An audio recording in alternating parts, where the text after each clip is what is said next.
Thank you. Big thank you to my colleagues Rosa DeLaura and Joe Morelli for organizing this event. It's great to be 15 miles outside of my district in New Haven, Connecticut, the city which is to pizza what Florence is to art. Notice the double Italian pander there. Thank you, Jim.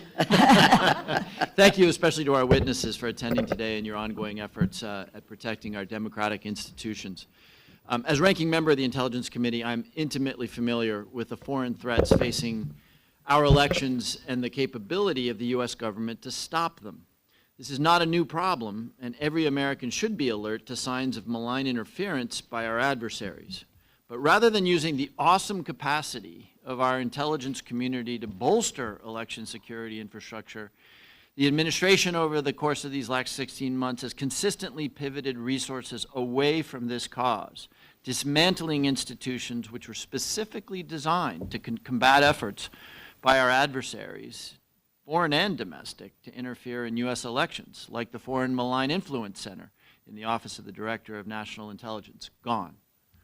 Even worse, Donald Trump and his officials have taken repeated actions to damage Americans' confidence in our democracy and to rally the base around the notion that our elections are corrupt, which they are not, thanks to the good work of so many municipal and state officials, which keeps them safe and clean.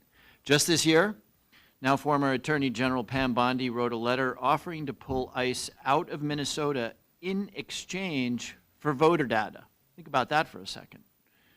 The Director of National Intelligence, Tulsi Gabbard, participated in a supposed law enforcement operation seizing ballots in Fulton County, Georgia. I'm here to tell you that the elements of the intelligence community have no business involved in a law enforcement or any domestic activity.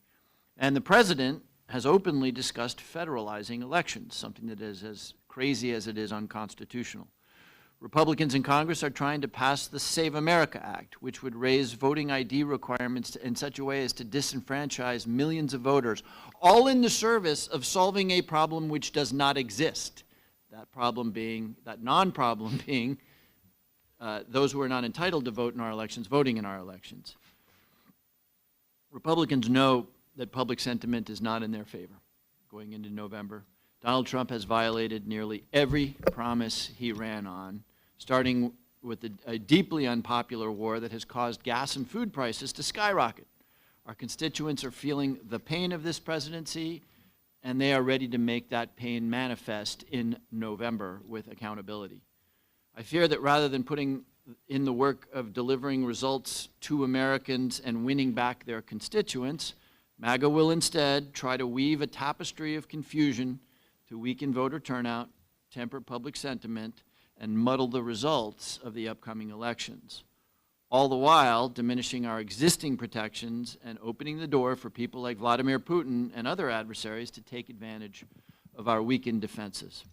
We cannot allow that to happen, and I thank each and every one of our witnesses for their efforts, past, present, and future, to avoid that. We must be unfaltering in our work to combat disinformation, protect against foreign influence, and rebuff domestic attempts to corrode our democracy.